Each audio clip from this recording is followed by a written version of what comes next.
hear you, Greg. Can you hear me? Yep. Okay, welcome everybody to the April 27th City Council work session. Welcome to everyone here and at home. And the item of the day is a City Hall update. City Manager?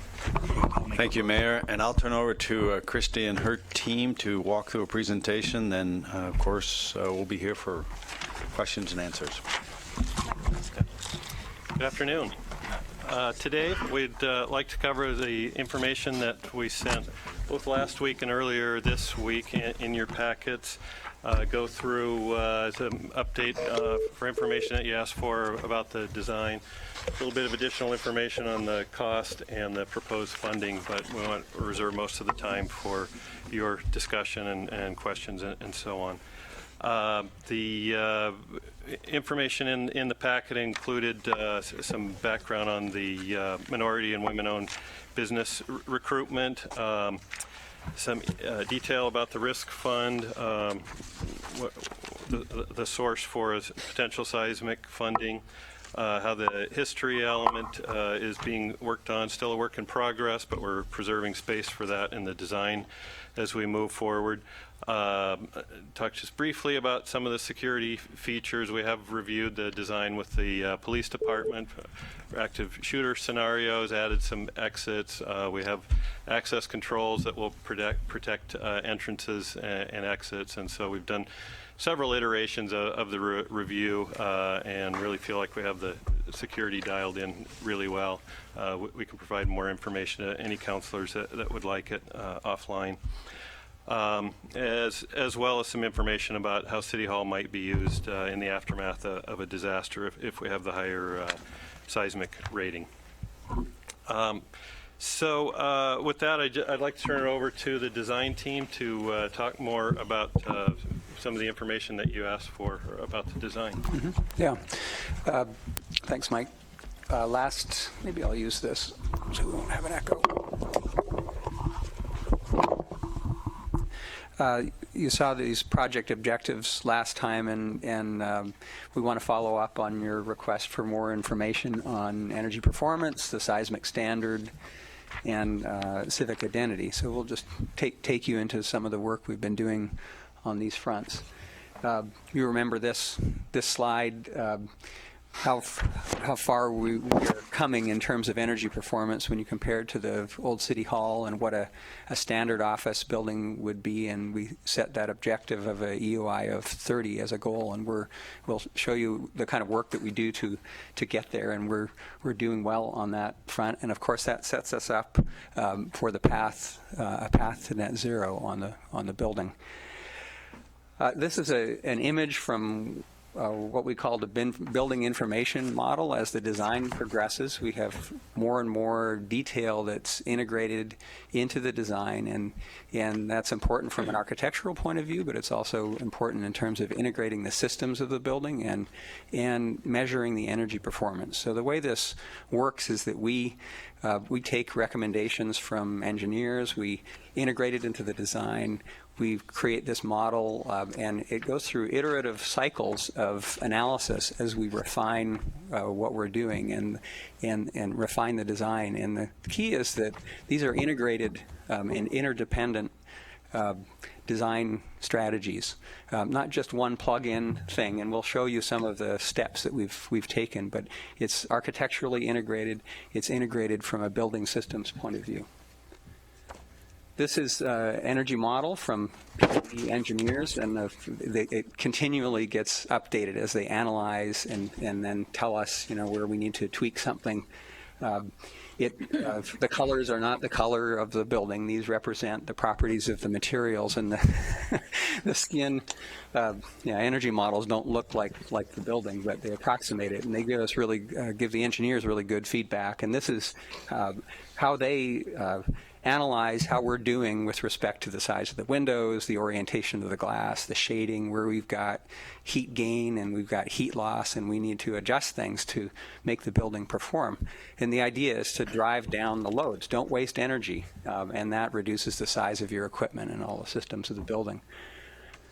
The diagram on the right, which is I don't think we need to dive into detail, but that actually measures the performance of the building every hour of the day, every day of the year, and can tell you the energy use during those times. And they use this in the model to analyze, well, how are we doing? And you can see their peaks and valleys, and we can take that information and adjust the design to respond and make it even more efficient.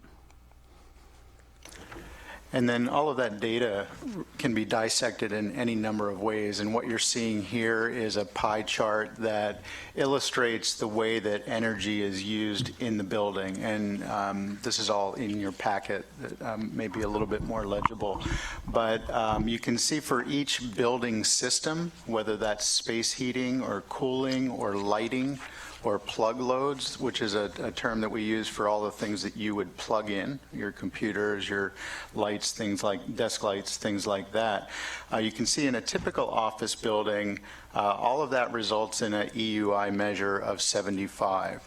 And when we talk about EUI of 30, what you're seeing here in the pie chart on the right represents a 60% savings in energy that's not used from the typical office building. And we can get into details if you'd like, but just a way of looking at a couple of things. You can see lighting by being more responsible about the lighting that we're using and taking advantage of daylighting. We're able to drive that down from 12 for that yellow component down to 5. The most dramatic reduction you can see is the space heating because of some of the systems that we're using, the ground source heat pump system and other mechanical measures, as well as taking advantage of some of the natural ventilation we'll describe in a little bit. You can see that that reduction is very significant from really the whole bottom third of the pie on the left to only 3 EUI on the right. So just a couple of examples of how some of these integrated choices that when we look at building systems, some of the impacts that they can have on the systems that really contribute to this EUI metric.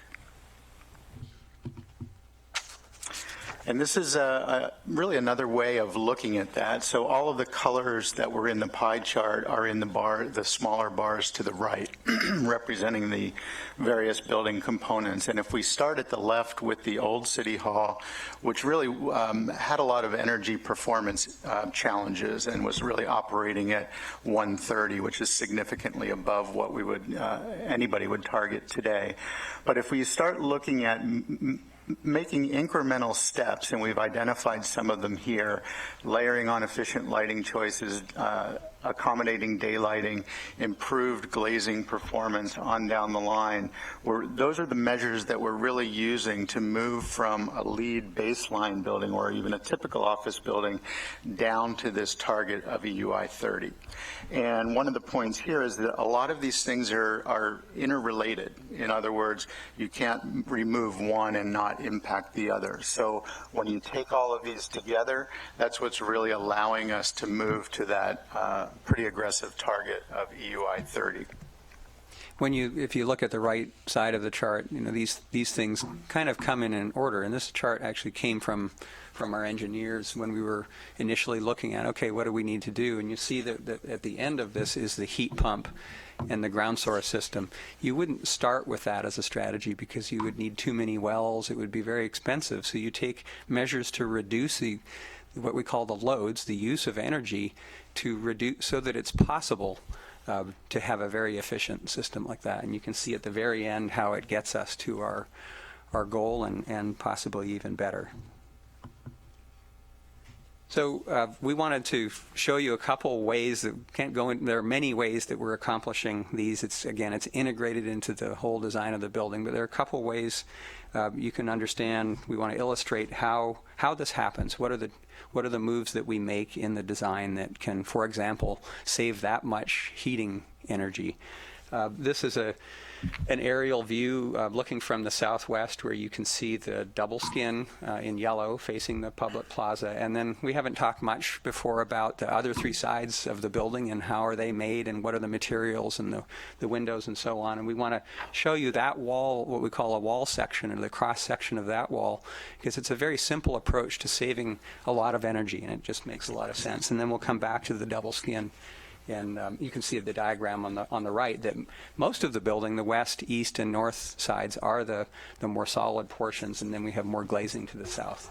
So go through this quickly. It's a little bit geeky, but just to help you understand how do you save that much heating energy. If you look at a section through a standard wall, on the left is the exterior, we call it cladding. It's the finish that you would see, and then there's insulation, and then there's a stud wall. And one of the first things you want to take care of is rain. We know in our climate, we've got to take care of moisture, and we don't want to have moisture problems in a building that's projected for 50 to 100 years. So we take care of that with what we call a rain screen and durable exterior materials. And then a drafty building is hard to heat no matter what you do. So take care of the wind and that and the air blowing through the building. And so we have what's called an air barrier, and it's a continuous air barrier. And that really has a big impact on the performance of the building. Obviously, if you go out in the cold, you wear a coat, and the more continuous that coat can be, the blanket, the better off you're going to be. So we have continuous exterior insulation that really helps reduce heat loss. And then finally, what that allows us to do is we insulate the stud wall, as if, in your own home, you probably know there's insulation in the studs. We have insulation in our studs, but they're inside of all these barriers so that when you put electrical outlets, you run services through that. It is decoupled from the heat, control of heat loss. So it really gives you flexibility, and it prevents air movement through the building and so on. And there are more details to this, but that kind of wall is really the kind of wall you want to build in a building that's meant to be around for a long time. And we're not talking about complication. It's a simple approach to reordering the materials to really get the best performance. And that's how we get such a reduction in the heating. And then the south facade, or the south elevation of the building, is the double skin facade. And this is another example of a lot of individual systems and choices coming together in a very integrated fashion. So the assembly there is a wall system, much like John described, at the inner plane of the building, and then separation and an airspace between that plane and the glazing, which represents the two elements of the double skin.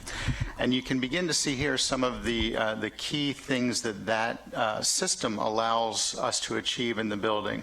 One, it allows us to reuse some of the salvaged cedar that's part of the building identity on the south facade, the very visible public facade, without having that cedar be exposed to the elements. So that double skin provides protection for what becomes a very iconic element in the building. The double skin also allows, and this is represented by the arrow that's moving up through, air to be introduced at the bottom side of that through a perforated grate. That space actually acts as a plenum, or a thermal chimney, so air comes through. As that air is heated up by the sun coming through that wall, there are louvers at the top that can be opened to pull that air through. So rather than a typical building where a lot of that heat gain enters the building through the facade, we're able to remove a lot of that heat before it actually enters the building. So John talked about reducing the load. That's one strategy that reduces the cooling load in the building by taking that hot air out before you have to temper it inside. That space also gives us the ability to integrate some automatic shades that are at the upper level of the main public rooms fronting the plaza, and using some very high performance triple glazing at that lower level provides great acoustical qualities in those rooms, as well as increased thermal performance, again contributing to the reduction of load and the minimizing of the systems required for heating and cooling. And one of the things about thinking about all of these elements in an integrated manner is that all of this contributes to, we believe, to the aesthetic of the building. The current design south elevation you see here, the double skin, you're seeing the wood expressed, the salvaged wood, the very regular ordering of the bays, not unlike classic Greek temples that have a very strong order. It's a very historically relevant way of describing a civic building, obviously interpreted in a little bit different manner here. But the idea of transparency at the ground plane is something that we've talked about throughout this whole project, and putting those systems and the double skin on display so that the people in the community can begin to understand some of the qualities that are contributing to this building being a sustainable model in the community. So we wanted to describe a little more about the seismic standard we have been designing to, and we touched on this last time, the 1.5. That means a stronger building and more resilient in an earthquake. And one of the key takeaways is that it's designed to be operational in a Cascadia, following a Cascadia earthquake. This, of course, affects the primary structure, the size of the beams and columns, and I'll talk about the bracing in a second, but it also is integrated, brings in all the other systems, the mechanical, electrical, plumbing, and it's not just the primary structure.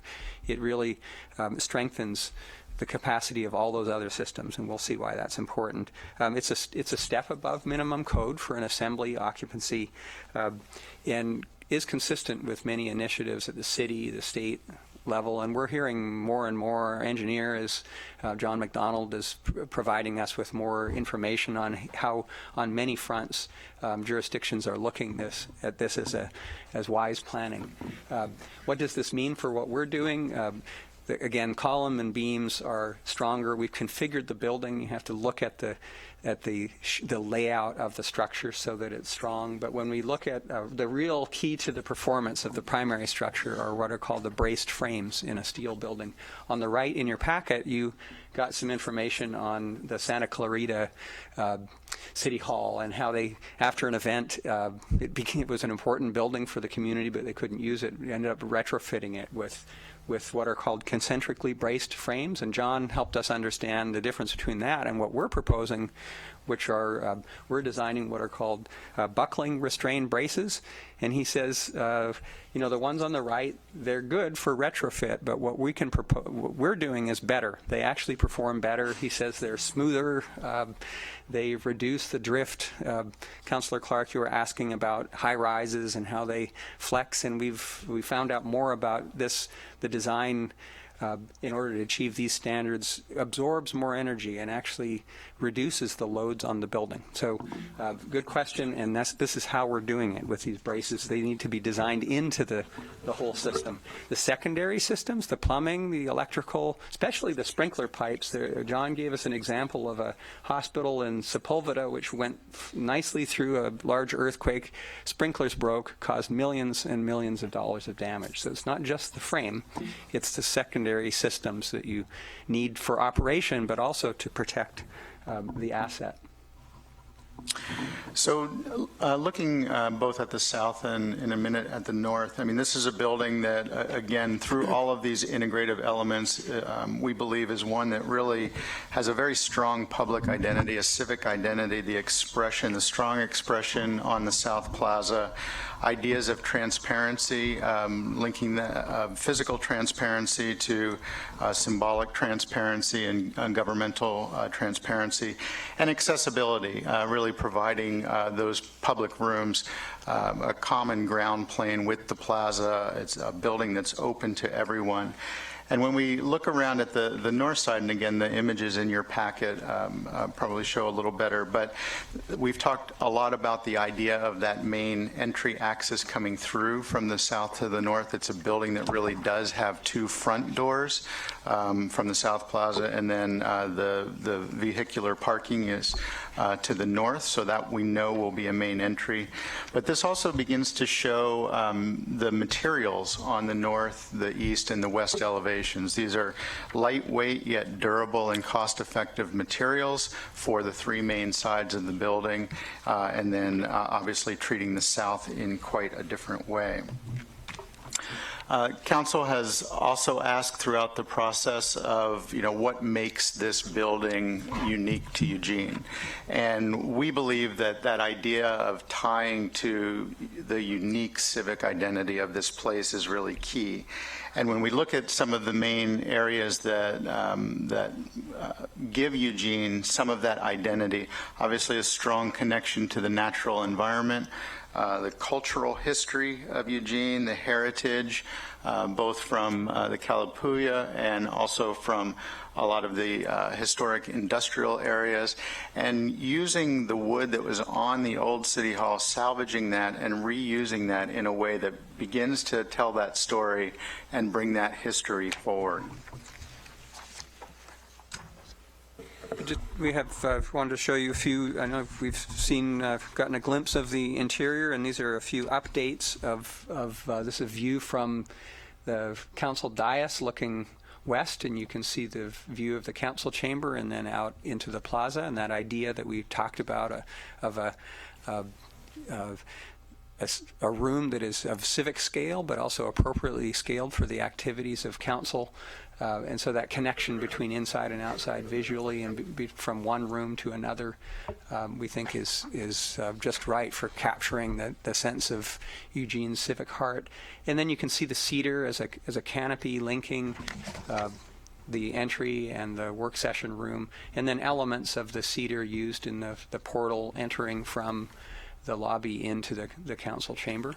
So I think the overall character of this room is one that does honor and respect and carry forward that history and the heritage through the use of the materials, but it's also a room that is quite grand on a civic scale. It has that civic importance that we believe is very important for City Hall. It's also a room that, or a series of rooms that are very light and airy in character. They're naturally lit. And we believe, obviously, have the acoustic and AV qualities that are needed in today's city halls. But it's a building that's inviting and open and, again, very transparent in the sense of conveying that fundamental quality of government. And then a view at the room at the west end of this series. This is the work session room where we would be meeting like this. You can see the connection again to natural light and to the plaza. Good configuration, well-functioning walls that you can use, good lighting, a sense of purpose and appropriate scale for a civic activity.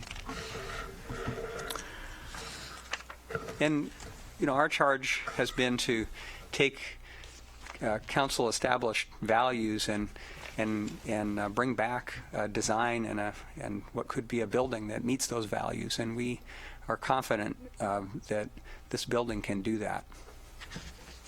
Thank you. And we'll turn it back to Mike. So this slide is a summary of the more detailed cost summary that you have in your packet that lists the project elements, the current design cost estimate, the cost escalation over the original adopted budget, and potential funding sources to bridge that gap. A couple things that I just want to highlight here. The first two items, the related project costs and the demolition and site prep, are costs that are already spent or committed, that whatever course we take from this point, those costs are invested and won't go down, and any change would just cause those costs to go up. The building construction costs, the various elements, the base building costs that we do think includes enough for council offices, particularly at the higher end of that range. The seismic improvements, the energy efficiency improvements, and the civic identity and presence that John and Scott have talked about. These show the approximate cost of those features. It's a little hard to tease out because of the integrated design and that we're solving multiple problems simultaneously, but I think this is a reasonable way of looking at it. And I think, again, the important thing to note here is those are, if we pull those items out, we don't get all that money back because of the integrated design process. These elements are knit together into the building, and so at best we might, if we pulled all of the additional features out of the building, we might save $1 million at the most. And then the total project cost at the bottom is based on maintaining our pretty aggressive schedule that we're currently operating under to get this out to bid as soon as possible, get it out in as favorable a bid environment as possible, because as we've talked about previously, time is money, and the construction industry is picking up these days. We showed you some cost comps the last time we were here, and wanted to show one that's really relevant to our discussion. The Olympia City Hall was completed about 5 years ago. This cost information is pulled right off the Hoffman Construction website. It's a 60,000 square foot building. It achieved LEED Gold certification. It has a police element in it, so it's designed to the higher seismic level. And the total construction cost for that building was $38.7 million, which translates to $645 a square foot in 2011 dollars. The escalation for 5 years since then would push that cost well over $700 a square foot. Now, of course, every building has its own unique circumstances that affect the costs both up and down, but I think it serves as a really good model in our region to go along with the ones that we showed you previously, and the comparison to our building on the right there. And then going to the potential funding sources, just to present a little bit more detail. These are similar to what we showed you previously. In the previous slide, or the 2 slides ago, with the cost summary, we associated funding sources with specific items on the project budget. And this slide sets out the potential range of funding needed or potentially available from each of those sources to pay for a $6 to $7 million budget increase. The capital budget allocations are the largest source here. We could use both one-time and ongoing allocations over a period of years to fund $3.3 to $3.8 million of the budget increase. As a result, other capital projects for public buildings may take longer to fund. However, we do think this is an appropriate backstop, particularly because of the decision to build new, because by demolishing the old City Hall, we removed over $33 million in deferred maintenance, which was by far the largest aspect of deferred maintenance in our building portfolio. The risk fund has dollars set aside to cover the approximately $1 million for the seismic upgrade. And again, there's more information about this funding source in the agenda item summary from last week. Fundraising could be used to pay for key project attractions such as the water feature and the history element. Public works funds could be used to pay for elements of the project such as right-of-way and sidewalk improvements, street tree plantings, and potentially site improvements as well if the plaza is designated a park. Parking fees will be charged for the use of the lot on the north side of the site, and the bulk of those fees would be needed to maintain the lot, but the remainder could be used to back borrowing to pay for the cost of the lot. And then from time to time, other one-time sources become available. If that occurs, these sources could offset one or more of the items identified on this list. Potentials include marginal beginning working capital, lawsuit settlements, grants, other tax credits, and so on. We've not listed any EWEB or Oregon Department of Energy incentives in this list yet, because those aren't for sure. We're pursuing those, and that could add up to some significant numbers, but we would use those one-time sources to offset some of these others. Currently expect to be able to cover the cost of moving and furnishing the city manager's office functions from budgetary savings in the central services department from this year, and that's what's shown in this chart.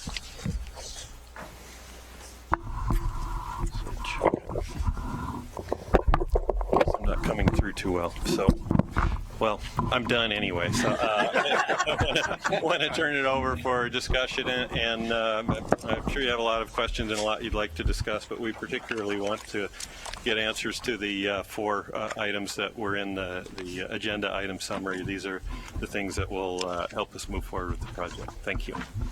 So just for the public, I see that they'll be able to see it here, but I just want to speak to that and say the questions you're asking council to respond to right now, among others that they may want to respond to, is that should the new city hall be a LEED Gold certified building?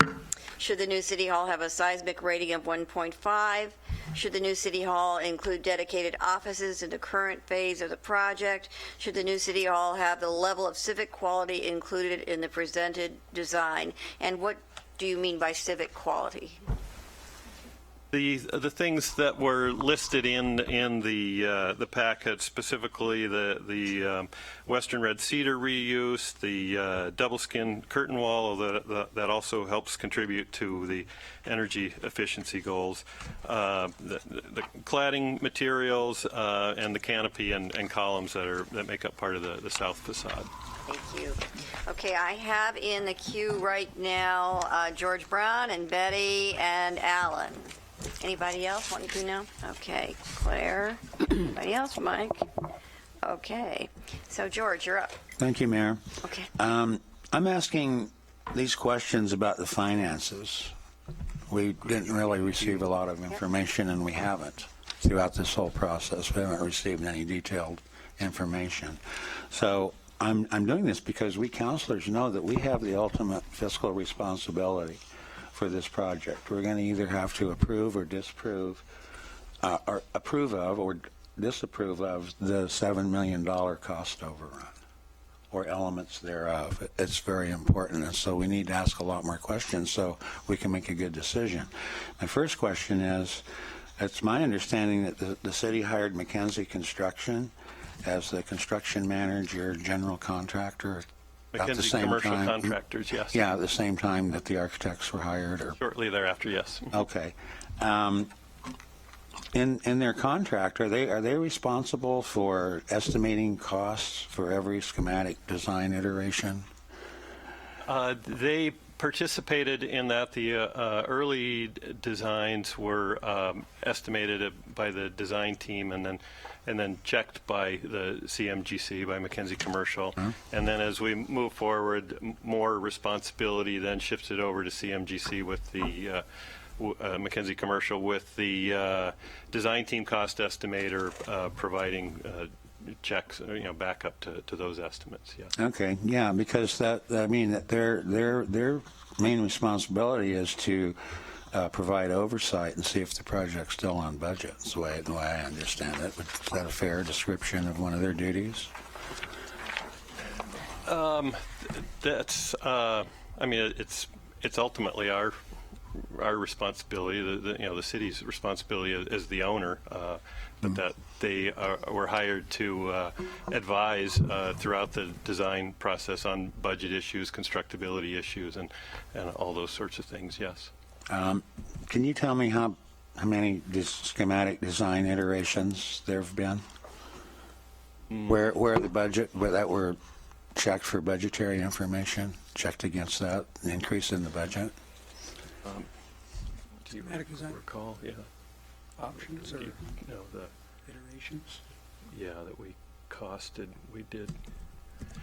Well, as with all of this, a lot of it is iterative. We did specific design cost estimates at twice, 50% schematic design twice, and 100% schematic twice. Yeah. Yes. Okay. And did you present this information to council? No, I don't believe so. We did not have at the time of the July update last year, we did not yet have the 100% schematic design back from the cost estimator and the contractor. But that could have been provided after July, prior to this date. Yes, and as I've mentioned before, one of the things that we could have done differently, I could have done differently, if provided those ongoing updates. And so you're correct. if that information was available at the time, that could have been provided to council, and it was not. Yeah, well, I hope everyone heard that. It should have been provided. All right, so next question is moot. Why didn't council get those updates? Okay, this is one for the project manager. When were you first aware that the project was seriously over budget? We have done quite a bit of work all along the way, and had indications during schematic design that we had budget challenges, and so that was part of our effort as we move forward through the rest of schematic design and then into design development, was to attack those budget issues and use the integrated design process to try to refine this as much as possible. What I'll add, and I think I did mention this before to council, is that the initial design that came back that was within the then budget, I didn't believe it met the values that the council had identified for the project. So I had asked them at that time to go back and redesign the building based on the values, knowing that in order to do that, it would cost more money to design to the values. And then the idea is when they had that, we'd bring that back to council, is what we are doing now. So that would have been... When was this decision made? Approximately 12 months ago, plus or minus. Would have been nice to see that information 12 months ago. Yes, and again, what I'll say is I could have provided additional information through the continuation of the project, and I didn't, and that's a piece that going forward we can do differently. Okay, well, this is what we see. We're aware of this on April 11th, that there was a $7 million cost overrun here. We should have been informed much earlier than that. And this is the information we receive. 10 lines of financial information. I had to ask for this. This was not in today's material. Nobody asked. This is, we need more information than this. But I mean, you know, this is, people are around, I'm canvassing for a political candidate, and I'm hearing every single day, and I don't bring it up, I'm hearing every day from people around town. They're shocked, they're angry, they're upset. What? How did this happen? And that's what my questions are aimed at determining. I will need another round, Mayor. I've got you down for another round. Betty, you're Thank you. next. Thank you. And I'll probably want a second round too, but those were good questions that George asked. I also, and I don't see as much of the public as George does, I'm sure, because of his business, but people ask me, how could this happen? Why weren't you watching? How did it go? How did the cost go up so much? And several people have asked me, why don't you just let Whole Foods build it? And that is in relation to how long it's taking. And I think that the length of time has something to do with, according to what you've said, with the rise in the cost. First value was on that list was stewardship. And of course, if we were good stewards, we would have saved the old building, but I know it's too late for that. And no, there's no secret that I regret losing the building, which I think would have embodied stewardship as well as transparency. Our old council chamber was certainly transparent and open to the public and very democratic. And I can't tell whether the new one will be similar. It's not similar. And use of the cedar reminds me of something I said early in the process. So you'll probably put a picture of the old city hall and the new one and say that's in memory of it. And this reminds me of what happens so often, that something is destroyed and you use a picture of it. Like I know a shopping mall that's called the White Oaks because there used to be White Oaks there. I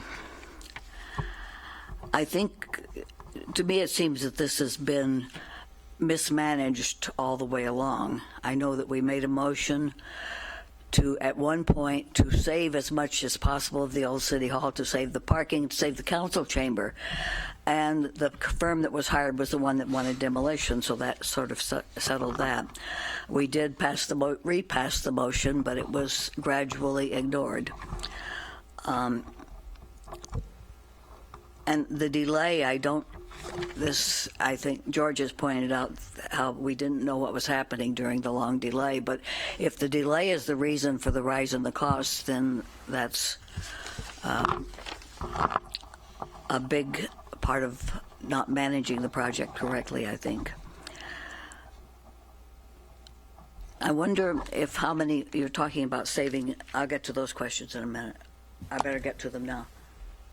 Should the new city hall be a LEED Gold, if possible? Should it have a seismic rating 1.5? I don't think it's necessary, and people I consider experts don't think it's necessary. Should it include dedicated offices? It should, and we were told in the beginning that was a part of it. Should it have the level of civic quality? Well, I don't see a lot of civic. Sure, it should have civic Next round, quality. Betty? Yes, please. Alan? Yeah, I guess I'd point out that most of the additional costs are really improvements or enhancements to the original design that some of us have been calling for a long time. So, and I'll point out that no decisions have been made yet on those things, so they can be included or not. That's what we're doing now. That's what we're here for, and whether or not we should spend the extra dollars on these enhancements and improvements. As far as the seismic, I recently reread the New Yorker article by Catherine Schultz entitled The Really Big One, and the odds of a big earthquake in the next 50 years are 1 in 3. A really big earthquake are 1 in 10. So, and the really big one, last one was in 1700, and the average is every 243 years, and we're 316 years into that. So the likelihood of a major earthquake happening during this building's lifetime are really quite good, unfortunately. And the main reason for investing the risk fund dollars into this is that it's a really good business decision. For many people don't realize it, that we're self-insured, meaning that we pay for the damage or the rebuilding or reconstruction of the city hall. We don't have an insurance policy on our assets. It would be too expensive. So it makes sense to spend $1 million now rather than almost assuredly spending maybe as much as $30 million later. I don't want people to be saying, wow, we could have spent 5% more back then instead of the whole thing again today, and say, what were they thinking? To be clear, this is an upgrade from the standard building for an assembly building, but I think it's worth the investment to make it an operable building after a big earthquake. It doesn't make sense to me when people say that since many buildings are going to fall down, that we should let this one fall down too, especially when we can afford to make it and we have the money, make sure it doesn't happen and we have the money in the risk fund. It also doesn't make sense to me that since other public buildings and schools are unprepared and not built to the right standard, that we should then therefore follow their lead. That doesn't make sense to me either. The answer really is that we make all those buildings and schools up to this higher standard, and that's going to cost us. We're way underprepared in this state for this earthquake, and that's something that George has been talking about for years and years, actually. The other reason to make this investment in the seismic upgrades is to ensure we have a building from which we can manage the aftermath and the recovery. It's not so much right after the earthquake. We're not going to be relevant right after the earthquake, but it's the months and maybe years after in the recovery and the aftermath that it'll be important. We should learn from other communities that have been through this, and they wish they had done what we're thinking of doing, and others have already done it in incorporating this standard, higher standard of seismic resiliency into their buildings. So it's especially after FEMA leaves, this is going to be really, really important to have an operable city hall, and I think it'll be an asset to our spirit and also our operability as a city.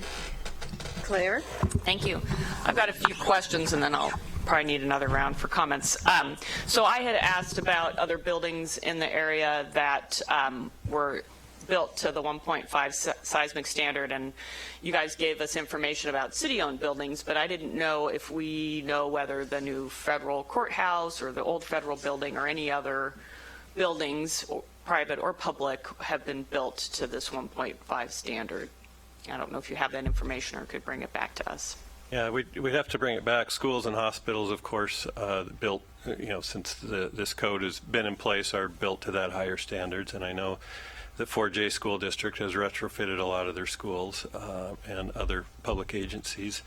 But I couldn't tell you, I don't really know about buildings that where that would be an upgrade above code. So I'd have to look into that. So can you clarify the standard for like the new school buildings at 4J and Bethel just completed theirs and 4J's in the process? Are those being built to be usable after an earthquake or just to make sure folks can survive through an earthquake in them? I believe those are required by code to be the higher standard, aren't they?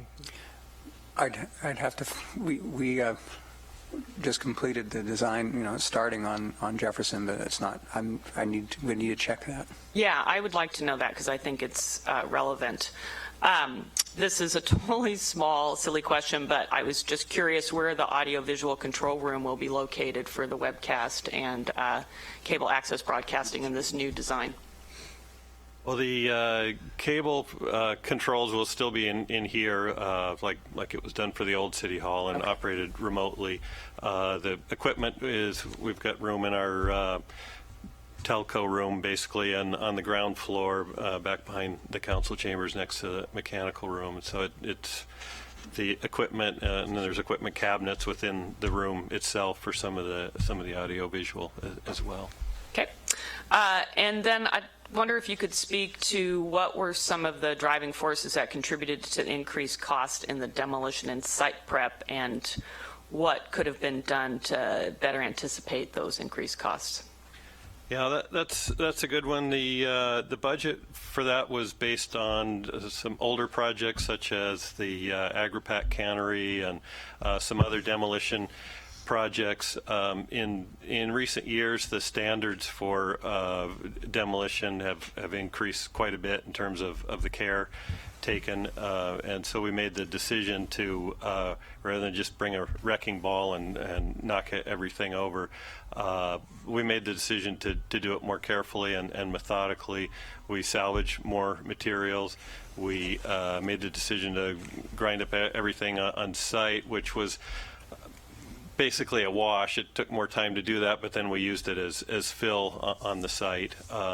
We ended up putting more of that on the east half and less on the west half so that we could bring some engineered fill on the west half. But it was primarily taking the due diligence to do it carefully, to keep everything watered down. The council was in the middle of reviewing the latest best standards in demolition and building deconstruction, and we were trying really hard to respond to community and council expectations and do a really careful, safe job. And then, how will you account for possible inflation and costs going forward if we, experience more delays in this project, so that council can be kept up to date on those? Well, it's built in terms of we have some contingencies in there, change order contingency, particularly for construction, because there's always a few things that come up as you go through construction. So we've reserved 2 to 2.5% on that, and we won't know for sure the cost until we bid. So obviously part of the plan would be to come back with a completed funding plan that's in response to the actual bids in hand, so that you have control over exactly how we do that. Thank you. So kind of mirroring what Councilor Zelinka said, with the exception of the expenditures that were already made, any increased costs in this project are still theoretical and contingent on decisions that we make going forward. To say that there is a $7 million cost overrun is false. We haven't spent that money or even committed to doing so. A cost overrun happens after the fact. So we've had a cost overrun on the demolition and prep of $1 million, and that is concerning.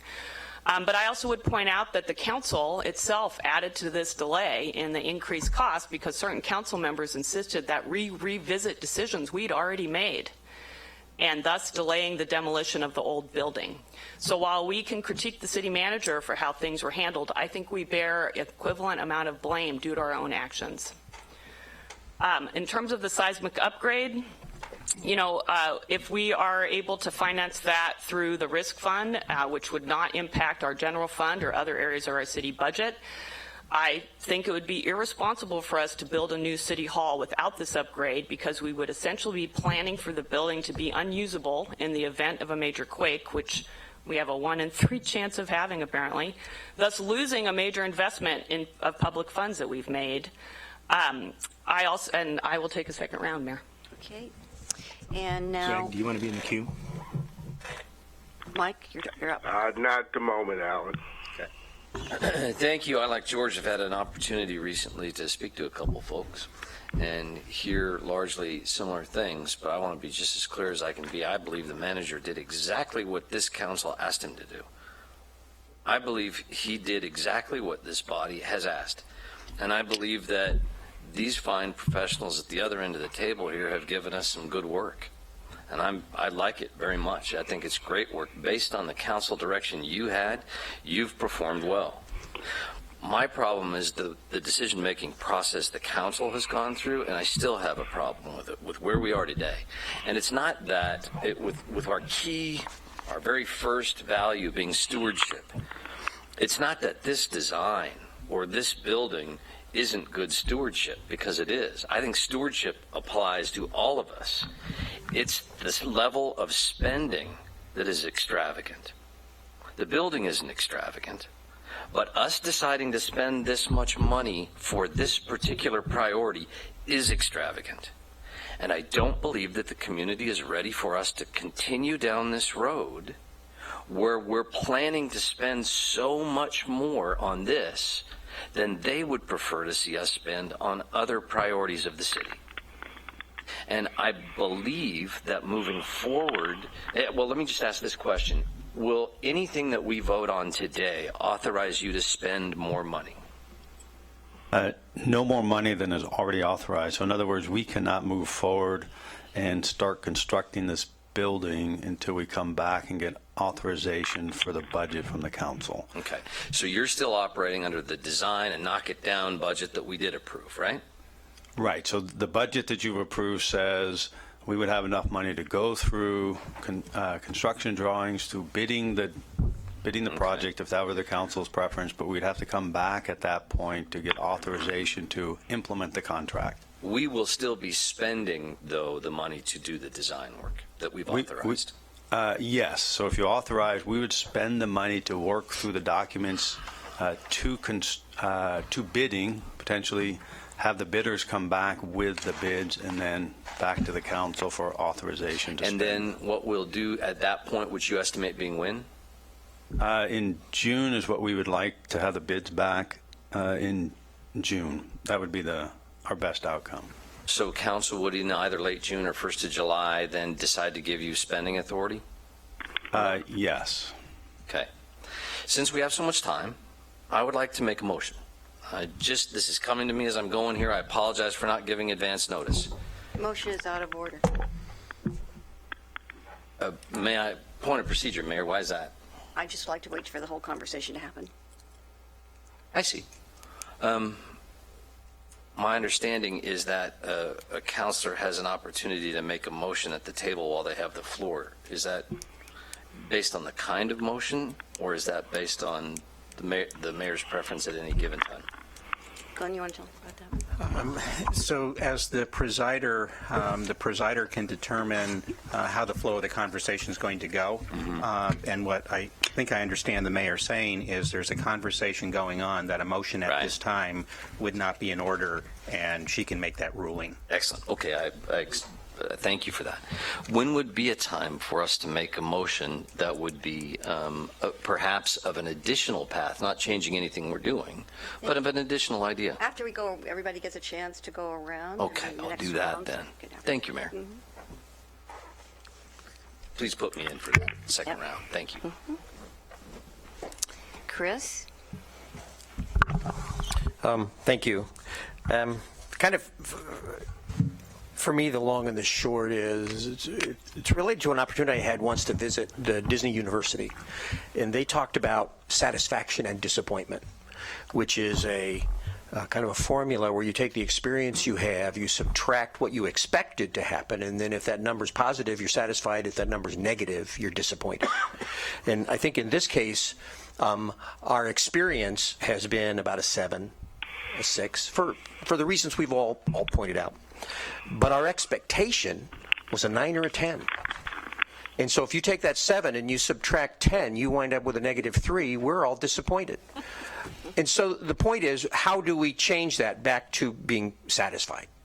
And so I think what we need to do is adjust the experience, which we've already talked about doing, and I think there's been some good suggestions for how to do that, to be more thorough, to be more timely, and to be more complete. A lot around communication and a lot around us being more deliberate in what we do and you do. So both sides, I think Claire was right on the point. There's been some stuff we needed to do on both sides, but to adjust this experience so it's working a lot more effectively and efficiently. But that's half the equation. I think what we also need to do is adjust our expectations around this project. I think for us to think we could get a great building for cheap, and I think we were talking on the cheap. We really were. I think was creating an unrealistic expectation that we could get a great building for not much money.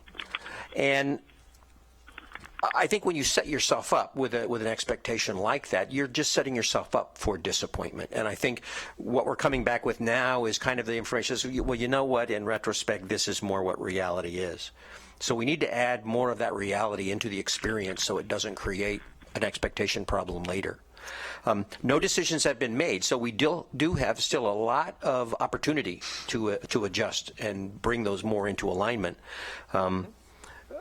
But I think we need to adjust both sides of that in order to turn this back into a satisfactory experience. I think being able to answer these questions will help a lot. I think we need to keep moving deliberately forward, but with a sense of realism and increased communication. I mean, that really is, I think, a major piece. We and the community need to know what's going on. If it's going to be disappointing or if it's going to be bad news, we actually need to know that more frequently than we do good news. And I think that's part of also adjusting that formula. And for me, this is critically important because it's not just us that are going to determine our satisfaction or disappointment in the project, but the whole community is. And so it's really important that we maintain our expectations realistically, but also our experience to be very transparent, deliberate, thoughtful, and timely. And then I think we can get back on track with this. Thank you, George. Thank you. I don't think we're going to get to any type of decision making at all today. I won't repeat a lot of what's said. I'll just say Claire is absolutely right that part of the increase was our fault. We need to own up to that by revisiting some of the questions that were already answered and moved upon. I agree with Mike about the city staff and the design team doing a good job based on the direction they were given.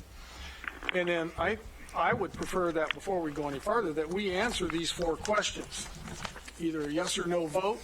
We've all had time to discuss it more than once. I think we should just put it out there and vote on it without any discussion. We've already discussed it all.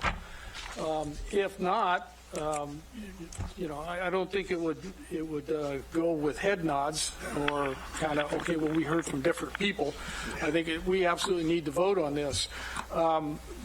Betty went through the list of questions real quick and gave her opinion. I'll do the same thing. Should the new City Hall be a LEED Gold certified building?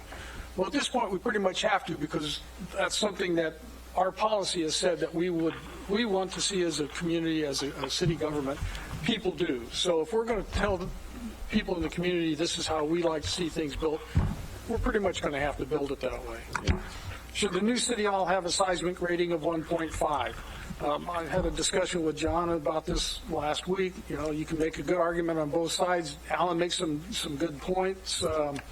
If I was pushed for a vote, I would vote. But right now, I'm still kind of kicking around the information. Should the new City Hall include dedicated offices at the current phase of the project? I never remember voting on it. It seems like there's a lot of people out in the community who think that's a given already. I remember meeting with the design team at the very onset of this. That was kind of an open-ended question. What do you want to see? I gave them my opinion. There's some people say, well, we're going to need council offices when we change our form of government.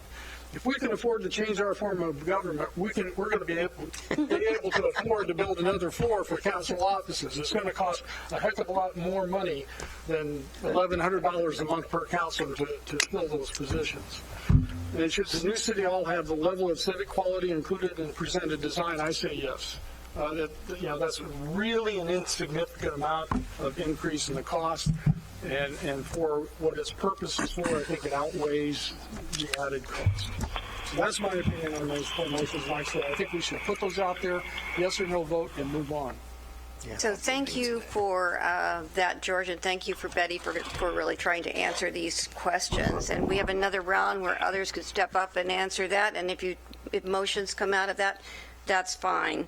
I did have a couple things. I wanted to ask, is the LCC building up to this seismic level? Does anybody know that? I don't believe so. I can verify that, but I've not heard anything about it being designed to that level, and I probably would have if it had been, because I've taken several They were tours. trying to reach to kind of high standards on everything. Energy, right, yeah.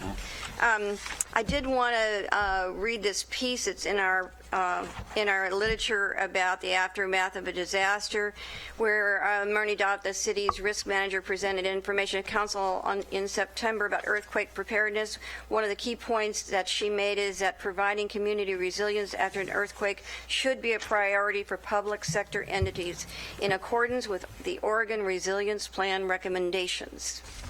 Implementing these recommendations requires not a short-term vision, but a long-term vision and commitment to actively working on strategies that will help the community recover from a disaster. Upgrading the seismic rating of the new city hall would be in line with all of those recommendations. I just wanted to say that comes from the work that's been done for our whole state, and this is our piece that we're being asked to consider before us now. The other thing is that I guess I would just put out there that these budget and policy decisions you have before you now are with these budget and policy decisions, we are responsible to our city, but we're also responsible to our state and to our nation in how we are prepared to respond to things and what we're trying to do in terms of all the issues that George just mentioned around both the kind of building and energy we use, and in terms of the preparedness for what we see is almost inevitable coming our way. So I just put that out there for you all to think about as you move through this difficult decision. And I guess I would also say, just so you know, we all hear from lots of people. I can guarantee you whatever is built, some will like it and some won't. Just saying. Okay. I think that's just kind of a given in this. So we'll do it round two, and we'll start with George Brown. Thanks, Mayor. Well, I want to ask this question one more time of the project manager. When you were first aware that the project was seriously over the schematic design budget? What I will say again is when I gave the direction for them to redesign the building, I knew at that time that it would be over budget. And so... When was that direction? Plus or minus 12 months ago. Was there any reason the council wasn't informed of that decision? There was no particular reason. Okay. All right. Did you ever consider hiring an independent outside auditor to review cost estimates and compare them with the schematic designs? We used a double estimating strategy by having an estimator that was part of the design team and an estimator that was our CMGC, who was directly under contract with the owner. So we felt we had enough checks and balances with those two entities. Well, it's my understanding that the city hired an outside auditor to examine the seriously escalating cost estimates of the police station remodel. Is that correct? I'd have to go back and look, but I was the project manager. I don't recall hiring an outside auditor. Okay. Yeah, do you have any idea how much it would cost to hire an outside auditor to check these? I don't have any idea. No. Well, I've been told it's about $5,000 maybe. You could probably get a good analysis. And when there's a $7 million, estimated budget overrun, $5,000, that's peanuts. It's possible we should do that. Just briefly about the seismic thing. The manager sent us this. This was a investigation of seismic hazard study done by Foundation Engineering, and they did boring and reviewed all the literature. They say that, contrary to what other people have been saying, the conclusion, and the engineering geologist Brooke Running said, based on the finding presented herein, is our opinion that there are no geologic or seismic hazards that require mitigation or would preclude construction of the new City Hall. The threat of ground motion amplification is absolutely negligible. The threat of liquefaction and lateral spread, negligible. So this could be a way to build it to the middle level required of public buildings, and that you could probably save about $1 million there. We can go into that later. All right, so I've got 52 seconds. If everyone looks on their line number 16 on the budget, I left copies and the lines are numbered. Construction contract in the current estimated budget is 38% increase from the budget adding the fourth floor. In other words, it's $4.4 million more. We've been told that construction costs have gone up 11.5% due to inflation of materials. What accounts for the extra 26.5% increase in the construction contract beyond for inflation? That seems like a huge increase. I think Councillor Pryor stated it well. We were overly optimistic at the beginning and probably set up unreasonable expectations for what we could accomplish. Unfortunately, that often happens despite our best experience. Everybody thinks we're going to do better than we will at the beginning. That's one of the reasons that I've done quite a bit of work on getting some independent cost comps to see how we're doing compared to other city halls to see if we're in the ballpark. And we're at the low end of what other people are doing for actually more projects, because ours includes a plaza, a parking lot, and some things that Olympia and others don't include. So I'll take responsibility for that. I was overly optimistic at the beginning when we were all setting the budget, and I think the majority of it is simply right-sizing of the budget, and the rest is inflation. Okay. When was this current estimated budget developed? It was completed, about a month ago? Not even. But 3 or 4 weeks ago. I see. Well, I'm just curious why council wasn't automatically provided with a copy. And one of us had to ask for this information. I have a motion, Mayor. Should I wait till the next round? You have to wait for the next one now. Did you want to answer any comment about what he just, the last comment? You don't have to. I think we're okay. All right. Betty, you're next.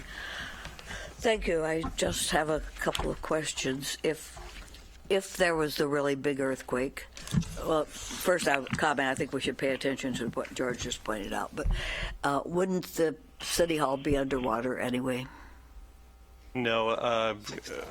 Murney Dowd, our risk manager, provided some information that it's extremely unlikely that all the dams would fail simultaneously, that dams, even those designed before the current seismic standards were in place, tend to perform much better than buildings do, that they will sustain some damage. It might, the gates could malfunction, but the catastrophic failure of the flood control system is extremely low probability, according to a 2013 report from the Army Corps of Engineers. I did see that, but I've also seen opinions that the dams would break. But anyway, you mentioned grants as part of the funding. I think I remember hearing that once we had plans for revitalizing and revamping the old City Hall, grants would be available because of the historical significance. Why would there be grants available for a new building? Because we're achieving the baseline for energy efficiency by a substantial margin. Okay. Another comment about the money.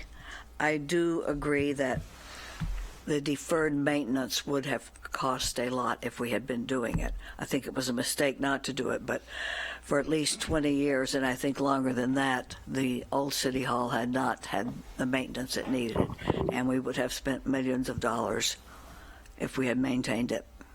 I don't know how many, but I'm sure it would have been millions. Thank you. Okay, next is Alan.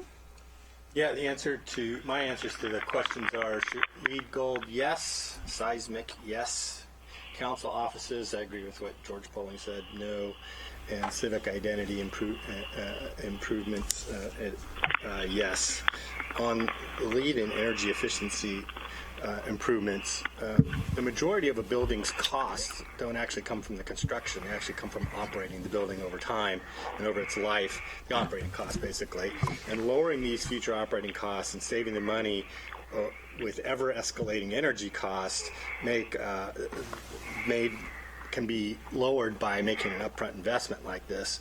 So it's not only cost effective, but it's another good business decision to invest in this building in this way, saving the city money in the long run and having a EUI energy utilization index of 30, which is 60% better in a regular building and 50% better in a LEED building. And the solar part, actually part of Paul Hovey's bill a couple of years ago that got public buildings to invest in renewables and solar in particular. EWEB did this on their Roosevelt building when they built it. Historically, solar is at its lowest cost ever, like around $2 a watt as opposed to about $16 10 years ago. So it's much, much more cost effective than it was just a little while ago. So integrating all this energy efficiency and into the design is definitely the smart way to go, and it's the most cost-effective way to go. Retrofitting them later doesn't work. It's much more cost-effective if it does, or much more costly if it does. It's a very clever building design. I really like it. And having worked in a passive solar, high energy efficient building like this one is supposed to be, I can tell you that's a much more pleasant and nicer place to be in, meet in, and work in. And I think our new City Hall should be a model of efficiency, and we should walk our talk about sustainability and triple bottom line. And you guys, did you have an estimate of what the EWEB incentives could be for this building in terms of the energy efficiency things that we have? I know you're looking at They've been kind of variable with their programs lately, and so I don't have a current estimate, and we just finished the latest energy modeling and are just now at the point where we can really pursue in earnest the incentive opportunities both with EWEB and the Oregon Department of Energy. But probably hundreds of thousands of dollars. Particularly from ODO, the EWEB, I'm a little, we have some costs of infrastructure because we have to come over from High Street that might offset some of those, and so I'm a little reluctant to overpromise there because some of those incentives might get eaten up in the infrastructure development, but we're hopeful. But again, I don't want to overpromise and underdeliver. Which will lower that, but that will lower the cost. Right. Substantially probably. On the civic identity and presence improvements, I think the use of cedar is great. I really like that. It's not only from a reuse perspective, we're using part of the old City Hall, but a part of continuity and history. I like that part. I also like the design enhancements that are going along with this. It looks much more unique and more like it's from here in Eugene than it was before, so I really like those improvements. And then on the council offices, I don't feel the need personally to have add the additional cost to have an office with a door at this point. Cubicle's fine. If we have a separate conference room where we can close the door and have meetings with constituents if we need to do that. If we change the form of government, like George said, there's going to be a lot of transition costs. I think we can hunk it into there. And so what would be the savings if we did reduce no office spaces for council just like cubicles? We don't have a specific design, but I would say anywhere from 300 to 500,000, based on reasonable space expectations for office and the space to support that. I did have a fundraising idea with corporate sponsors. We could have a video ribbon around the City Hall. It could say, "This item brought to you by Sweet Life." Or, we could raise money that way. Claire. Thank you. Just a few more comments, and then I'll answer the 4 questions. On the seismic standard, I do believe there are good reasons to build to the higher standard, not because I think the council is more important than school children, as some have suggested, but because people will need a place to gather to provide assistance to each other and to get assistance, and City Hall is an obvious place for people to look to for that kind of thing in the aftermath of a disaster. Our emergency command center will need to focus on their work and won't be wanting hundreds of people gathering there, even if the public knew where that was. I would also say City Hall could be used as a media center in the aftermath of a major quake, given that I doubt the buildings that house our local media will remain functional in that event. So I think there's a lot of things that a City Hall could do in the aftermath of a major quake, if it was functional, that other places will not be able to accomplish. I have felt, like Councillor Pryor pointed out, that our $15 million budget was a low figure for the building that we as a community would aspire to have as our main civic space. So while I am not thrilled that we have experienced some unexpected cost overruns and are looking at increasing the budget at this retroactively, I think the costs being presented here for things we may or may not decide to do are more realistic for a building with these features. I appreciate the feeling that some councilors have expressed on behalf of some members of the public that this is more than they want us to see us spend on this project. So I hope to hear how we might create a better match between those concerns and the need to have a functional City Hall that will serve the public for many decades that we can point to with pride. On the 4 questions before us, I think, number 1, yes, the City Hall should be LEED Gold certified building. It's an investment in our future. It matches the values that we've said we want to uphold in terms of environmental stewardship. And it makes the building, again, one that will last. Same with number 2. I've already spoken to the seismic rating.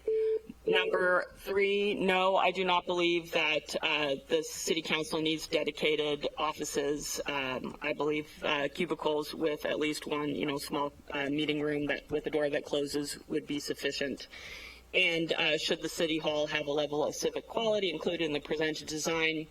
Yes, I also agree. I think it was Councilor Zelinka. I think the design you're bringing forward now really starts to look like a building that belongs in Eugene and couldn't just be plopped down anywhere in the country. So I appreciate the thoughtfulness and the work that's gone into creating that design, those design features at this point. Thank you. Greg, do you want to weigh in on these 4 questions? I think we have lost him. Greg? Greg, you want to weigh in on the 4 questions? I think he's Gone? Maybe I'm mute. Okay. All right, so next up is Chris. Thank you. Specifically to the 4 questions, should City Hall be LEED Gold certified? You've all said it, and I completely agree, especially what George said. We need to walk the walk, and our expectations are that we do that. Should the new City Hall have a seismic rating of 1.5? I think absolutely. We talk a lot about after the earthquake and resiliency, and there's more to resiliency than just the immediate aftermath during the emergency phase. There's a whole structure in place for that, but the resiliency phase actually lasts for months, if not years. And so you need to have a place where you can continue to provide the administrative, operational, logistical, planning, and finance functions in an emergency. And the City Hall would be the perfect place to do that, more so than I think some other places because of its location. And if we had a big earthquake and the building was suddenly, taped off and roped off and nobody could use it for years, the question would be saying is, what, you mean for $1 million more you could have had a building that's workable and now you have to block it off and you can't use it anymore? It seems like a waste. Should the new City Hall include dedicated offices? We had cubicles at the old City Hall. We have cubicles here. They work perfectly fine. I'm okay. I think a cubicle is a great way to work. We have an office where we can shut a door and talk is perfectly adequate. If our government should change at some point in the future, we can certainly accommodate it at that point. But hey, I'm happy with a cubicle. I think that's entirely appropriate. Should the new City Hall have the level of civic quality included in the presented design? Yes, I think so. I think it should. I want to build a building that is going to be a building we can be proud of for the next 100 years. And to scrimp now is just simply to regret later. So yeah, I think the answer to all four of those questions, well, actually 3 of those questions is yes, and number 3 is no. Okay, Mike. Thank you, Mayor. My answers are no to 2 and 3, yes to 4, and I'm not sure with 1 because I don't know that I have enough information. I'll go through those. Number 2, if we get a 9 earthquake, FEMA's in charge. They're going to take over charge, and we're not going to have any choice with that, and it's going to be for a long time. So I don't understand that part of the discussion. Should the new City Hall include dedicated offices? No. I think the other parts are fine with 1. If Alan's correct, then I agree with him. I just don't know if he is, and I don't mean that disrespectfully. If it makes more sense that the high cost of construction is in the capital part of building it rather than that the high cost is in the long-term operations and not in the construction of it. It's my understanding that, for example, manufacturing very high quality glass takes an immense amount of energy and puts out an immense amount of CO2. And it's often done in parts of the world where shipping it here makes it more expensive. So, I mean, and that's just, being very minute about this question. I don't honestly know whether it's more expensive to do that or to do concrete. I don't know. So I'm not sure I can answer that one very well. If the answer is, if you take each of those individual materials and how they're manufactured, and you can show me that it's less expensive to do that, where we have some of the most inexpensive power generated up at the top of the river in the country, and you can show me that the cost difference in fact is that significant, then I'd probably agree with yes to number 1, but I don't have enough information for that. To Claire's point, I agree with her entirely. We should be taking a look at this, and this is a point where when you're presented with a difficult problem and the way ahead isn't exactly what you'd hope it be, it's incumbent upon the council to be innovative about what other options we might look at. That's why I move that the manager, since we have months before a decision, go to the next eWeb board meeting, not staff, and ask them this question: would the board please vote at your convenience on your willingness to enter into negotiation with the city for the purchase of their building? So again, that Mayor, motion is... point of order, please. Is this a motion? Yes. He's putting a motion. I submitted my motion well in advance, and we never got any advance notice. I'd like to make my motion first. I'm perfectly happy to hear Councilor Clark's, but we're almost out of time. We've got 8 minutes. 7 minutes.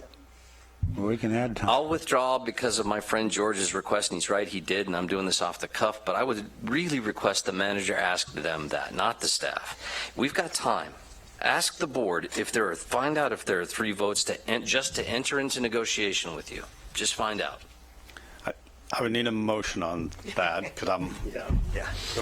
Well, then I will finish my motion. I apologize. It doesn't seem the mayor's ruled me out of order on this one. I will finish my motion. If I can have a second, I'll explain for a moment so George still has time. There's a second? Nope. Okay. So we don't even want to know. Well, excuse me, I still have a few moments. So let's be clear about that.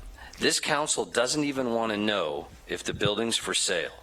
Oh, I'll support it. Yeah, sure. Thank you, sir, very much. Yeah. I am not asking that we act. I am simply asking, in the intervening time, can we get more information? It requires nothing and it stalls nothing. Okay, all those in favor of that motion, please indicate. 2 in opposition. 1, 2, 3, 4, 5. It goes down. Greg, are you there? I don't think he's there. Okay, George, you're up. Thank you, Mayor. Yes. Oops. Oh, I'm sorry. George Polling has his turn in the queue first. Real quick, I haven't seen us really get anywhere close to make a decision on these 4 questions. George has got a motion coming up. I would suggest that we have a special work session next Wednesday, May 4th, to continue this discussion, because I know the motion that George is going to have is going to take more than 3-minute discussion. So I don't know if he needs to put that on the table, and then I move to postpone until a special meeting on May 4th. Or Can we see how this works, George? And what I would suggest is he can put his motion out. If it takes time, then I agree with you. But we still need to have the discussion on get a definite up and down on the 4 I would like to questions. see if the council is ready to vote on those 4 pieces and just do a vote. Just call for a vote on Just each call one. for a vote on each of them if we Let's have try and time. see what happens. Okay? So I'll try. If it doesn't work, I'll go with you. Okay? All right, that works with me. Okay. All right. George. Thank you, Mayor. I sent everyone my motion, and I'll speak to it if I get a second. I move to temporarily, and I mean very temporarily, suspend work on the current City Hall project until council has had at least one more work session to thoroughly review the financial status of the project. Your second? Second. Moved and seconded? Thank you. The reason we need another work session is because 16 days ago we were informed, that is when we learned of the serious exploding cost estimates of the budget. We've had very little time to analyze that. And only today did we receive even this fairly abbreviated line item explanation of the new budget. I have several more line item questions, but there's no time to ask. I'm sure maybe some of the other counselors are interested in how the finances are working, and maybe not. But I just can't believe that we would plow right ahead without a thorough examination of the budget. And I have many more questions that don't even relate to this page. And, the manager has admitted that he made independently decisions a year ago that significantly raised the estimates. So and that was totally independent of council direction. We didn't even know about it till today when he mentioned it. So I think that's very problematic. So, we just have to keep reminding ourselves, is like we have a fiduciary responsibility to our constituents, to the citizens of this town. And, another work session could be very illuminating and very helpful, so we can end up making a good decision. And I think that's all I have to say. First round, anyway. Okay, we'll vote on that motion. All those in... I have a question. Yes? Don't we already have a scheduled other work session? On this topic, on City Hall, no. No. Okay. So all those in favor of the motion, please indicate. 3, and all those in opposition? 1, 2, 3, 4, it goes down. So now we're going to see if we can go through this. So I'm going to have Alan put these questions out. All right. The first question is, so this is a straw poll? This is For, answering those questions. Is sorry, it- put them in as a motion? Mhm. I move that the new City Hall should be a LEED Gold certified building. Betty? Oh, second. Moved and seconded. All those in... Yes? I want to Can speak to it. Thank you, Mayor. Can anyone do their best to answer the questions I just had? Because I now have to vote, and I don't have sufficient information for an answer. Concrete versus steel? No, versus glass, and versus some of the other materials that we've decided that go into this building. There's been a statement made that it will cost less money to use high-quality materials and to design them in this fashion than it will to operate the building over the course of time if we were to use different materials. I'm saying that we seem to be making a decision on that basis rather than on your statement of whether or not that is accurate. I can attempt to start to answer that, Councilor. One of your questions was the initial capital versus the operations and maintenance, and I think Councilor Zelenka brought this up as well. In general, when we look at total cost of ownership of projects... Forgive me for interrupting you. Okay. We have to vote on this one, so I'm asking specifically in this one, will that be true? Excuse me. Yes. Ethan Nelson apparently has some. Okay. Okay. I'm going to put a pause on this for however I have to do that, interrupt this discussion so we can extend the time. Yeah, move to extend 15 minutes. Second? Moved and seconded. All those in favor, please indicate. 1, 2, 3. 1, 2, 3, 4, 5, 6. In opposition, 1. Aye. I'm back with you, Mayor. Hey, Great. very nice. And you supported Greg? So Yes. that's 7 in favor, extending the time, and 1 in opposition. We're extending the time for 10 minutes, right? 15. Okay, let's go. Ethan Nelson, Intergovernmental Relations Manager, formerly the Green Building Manager for the City of Eugene.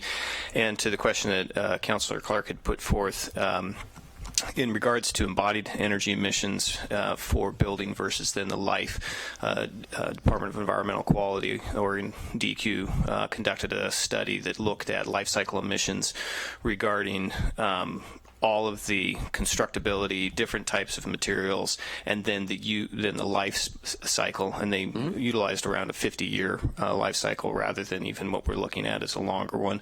And what they showed was that over the course of time, the emissions produced from the delivery of energy, and this was in the Northwest, so BPA slice and the types of power production we have that come to EWEB, were by far greater than the embodied emissions from construction. And so Councilor Zelenka is, when he says that energy use over time, excuse me? In this building. You would have to run a fairly complicated and somewhat costly emissions evaluation, which could be done, but And if I from could ask you templates, they've been done. It seems like we're being asked to make the decision on that basis, and I don't have an official answer about whether or not that's true. If it is true, I'm happy to vote for it. I just need to hear somebody tell me, who is officially in charge of the program, that in fact building it this way will be much less expensive to operate and will save money over the course of the life of the building. This specific building. Yes, with our aggressive EUI target of 30, it will definitely pay for itself with this building to build it in this way. Thank you very much. We will save the money over the life. That's all I need. Operating, maintaining. We would the building. expect your annual energy cost to be 60% lower than a typical building on an annual basis. And then when you overlay the likely increase in the cost of some of those resources, that only gets to be a better story long term. Thank you very much. And I guess I just want to clarify that when, as much as I admire and respect and think all of you are brilliant, any comment made by council is not the same as asking the question from overall. Okay, so we're ready to, George, you want to make a comment on this before we vote on it? I'm going to vote no on this and probably most of the other ones because we just don't have enough financial information. I think it's irresponsible to approve all this stuff. I'm for council offices, but I'm going to vote against that too because we don't have a full budget picture. We don't have a full financial picture, and it's crazy to push ahead with this. So, no.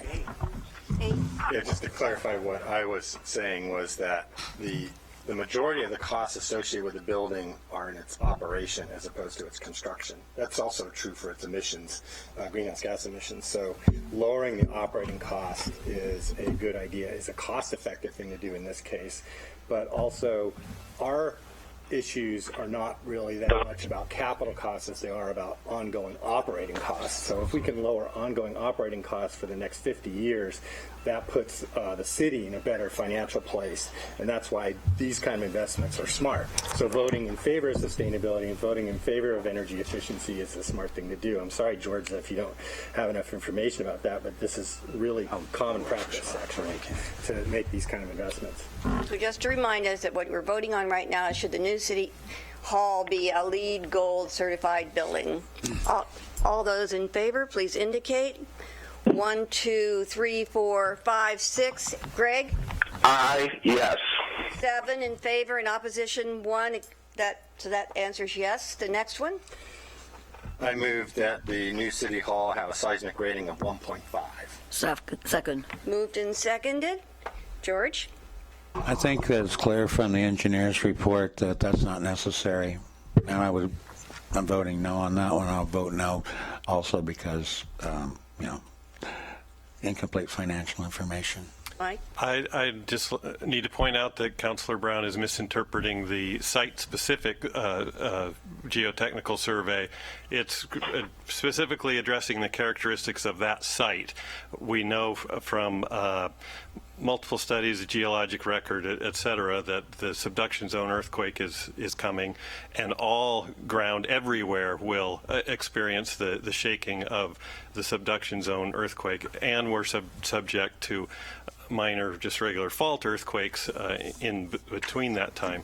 What the geotechnical survey is talking about is that this site doesn't have any special seismic considerations that make it more prone than any other site. Not that because it's a good site, the earthquake won't result in damage to and ground shaking to this building.